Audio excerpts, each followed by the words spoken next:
Hello friends. आपको साथ में कोई और दिख रहा है तो समझ में आ ही गया होगा कि सर इसमें क्या करने वाले हैं। हमारे सीएमए वाले स्टूडेंट्स बहुत बार बोलते हैं कि सर आप सीए वालों लोग का तो इतना इंटरव्यूज़ लेते हैं, सीएमए वालों का कुछ नहीं लेते।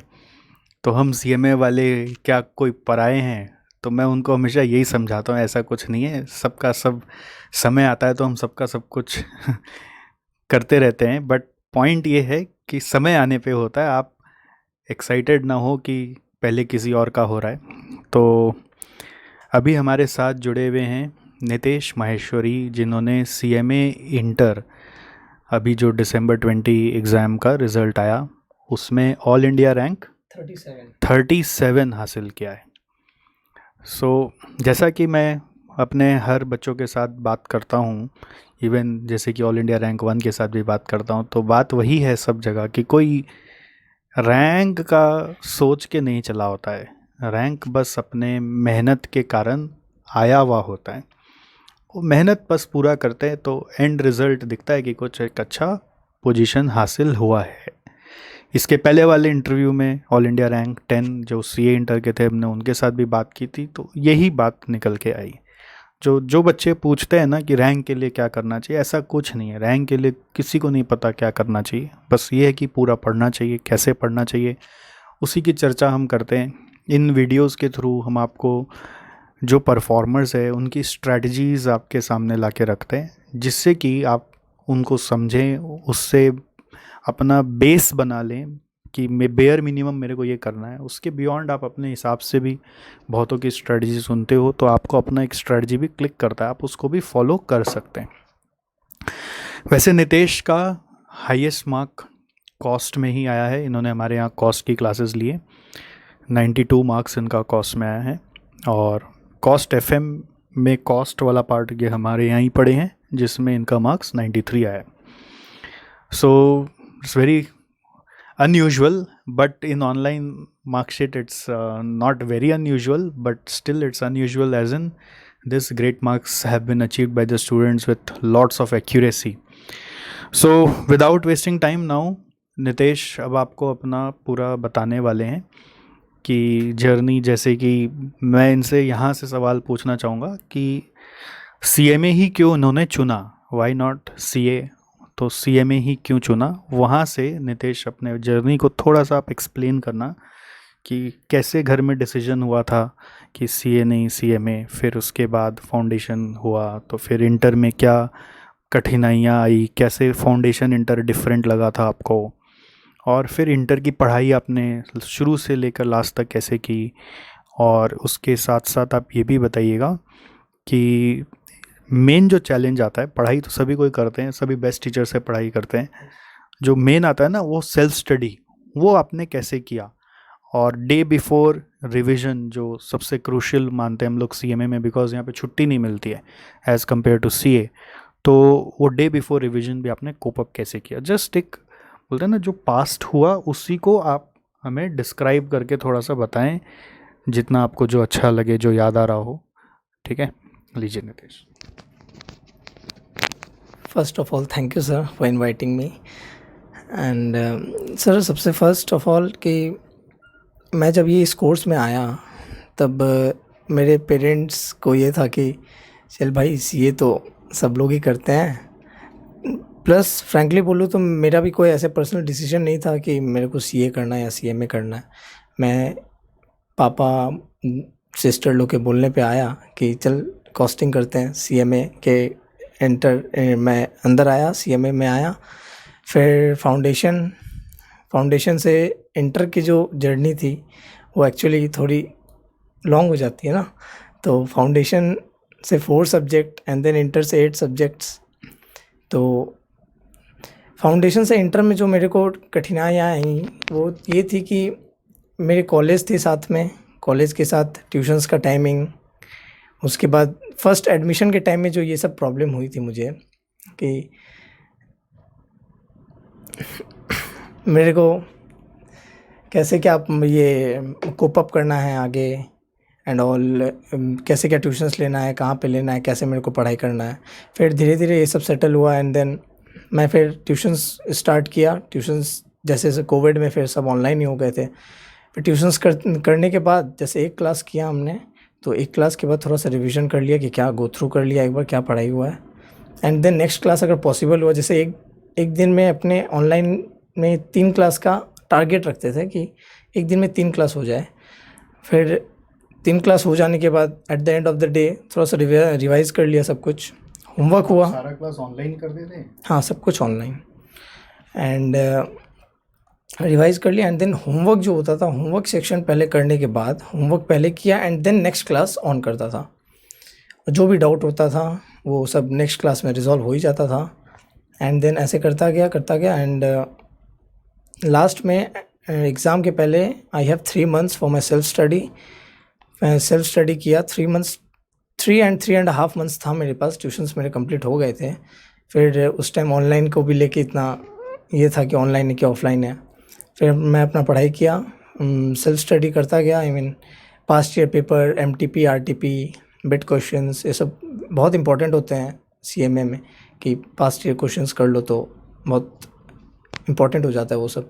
तो वो सब रेगुलरली सॉल्व करता था। ये इंस्टीट्यूट के स्टडी मटेरियल ये सब सॉल्व करता था। कोई इंपॉर्टेंट क्वेश्चन हुआ उसको मार्क कर लिया एंड देन वापस से उसको कुछ टाइम बाद उसको वापस से सॉल्व करता था। And then one day before exam जैसे कोई इंपॉर्टेंट क्वेश्चंस हुआ जो मेरे को लगा नहीं ये कर लेना चाहिए, वो पहले से मार्क किया हुआ होता था एंड उसको मैं एग्ज़ाम डे में वो सॉल्व कर लेता था। एंड लाइक बस चलता गया। एंड गाइस रैंक का मैं सच बता रहा हूँ, मैं तो रैंक का नहीं सोचा था, बिकॉज मैं जब DT का पेपर दिया था मेरे को लगा था यार पता नहीं क्या होगा, DT में मेरे को ज़्यादा डर था।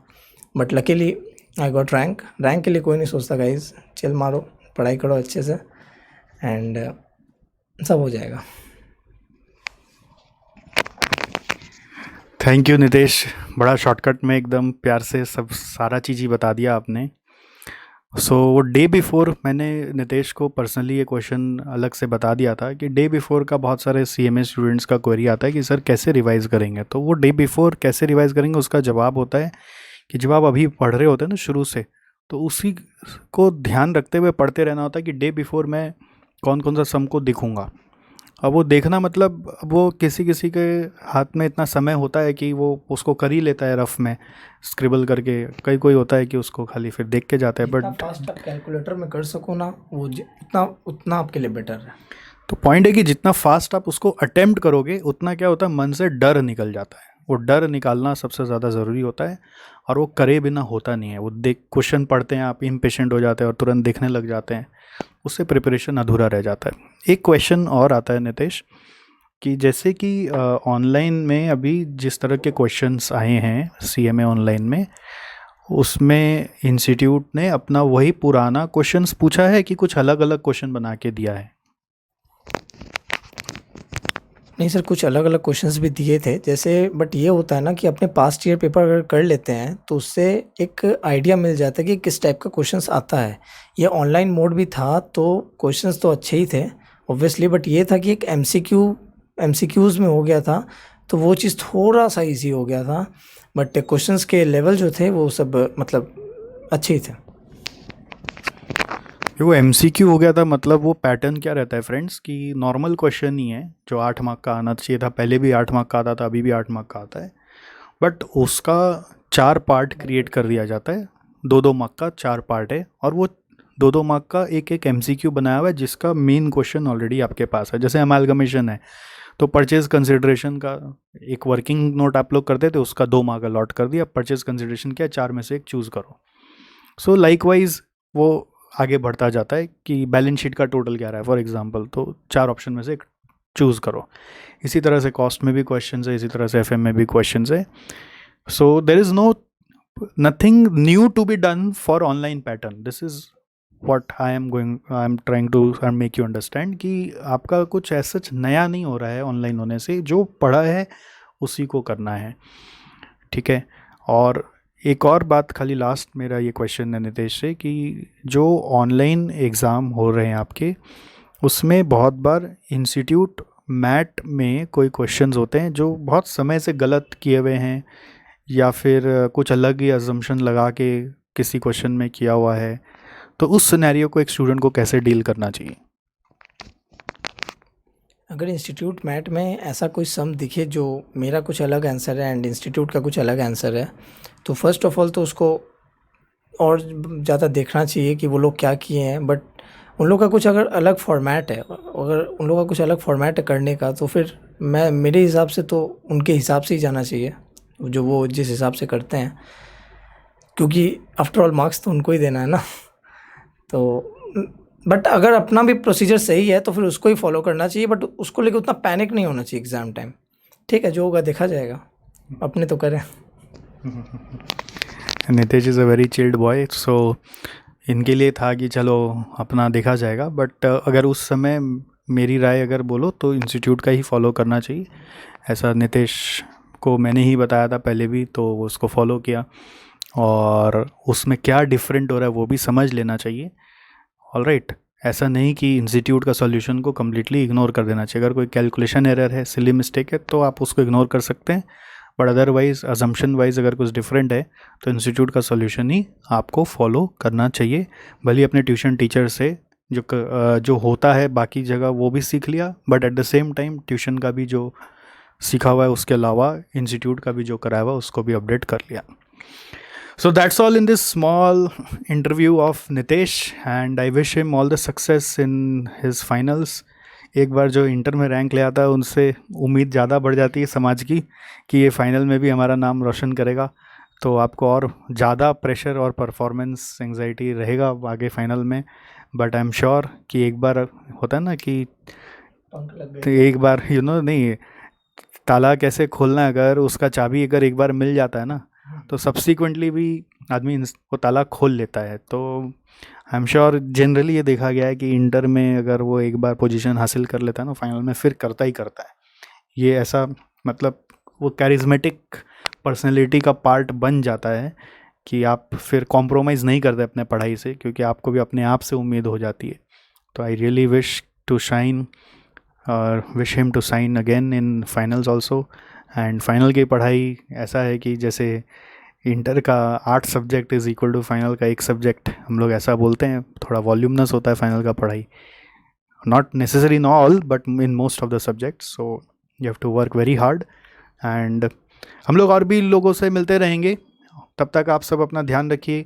और जो बच्चों का नहीं हो पाया वो कृपया अपनी कमियों को पहचानें। कुछ बच्चों के साथ वो टेक्निकल इश्यूज़ के कारण भी उनका मार्क्स उनके एक्सपेक्टेशन के हिसाब से नहीं आया, तो उसकी परवाह किए बिना अगला टर्म का तैयारी करें। जो हो गया कुछ आपके कंट्रोल में था, कुछ आपके कंट्रोल में नहीं था, बट जो हो गया सो हो गया।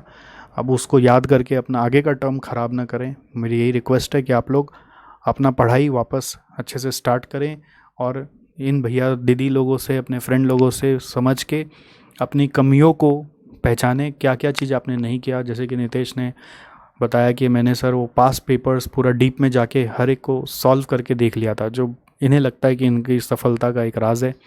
तो ऐसा अगर आपने भी नहीं किया तो आप भी कर लीजिए। अब आप क्यों खाली सिर्फ एक लिमिटेड प्रिपरेशन पे जाना है। इन्होंने सब कुछ कर लिया था, past papers, workbook, bits, institute mat, सब कुछ जो भी इंस्टीट्यूट का रिसोर्स था सब देख लिया था। तो उससे एक अपने आप में प्रिपरेशन बहुत अच्छा नहीं भी होने से एक लेवल अपने आप ऊपर ले जाता है वो। ठीक है, मतलब बहुत नॉर्मल, बहुत ज़्यादा डे टू डे में हार्ड वर्क नहीं भी करके, बट आप वो सारा कवरेज कर लेते हो तो आपका प्रिपरेशन का लेवल बहुत ऊंचा हो जाता है। वैरायटी ऑफ सम्स कवर हो जाता है। राइट, वैरायटी ऑफ सम्स आपका कवर हो जाता है। So thank you, see you soon, bye bye, take care.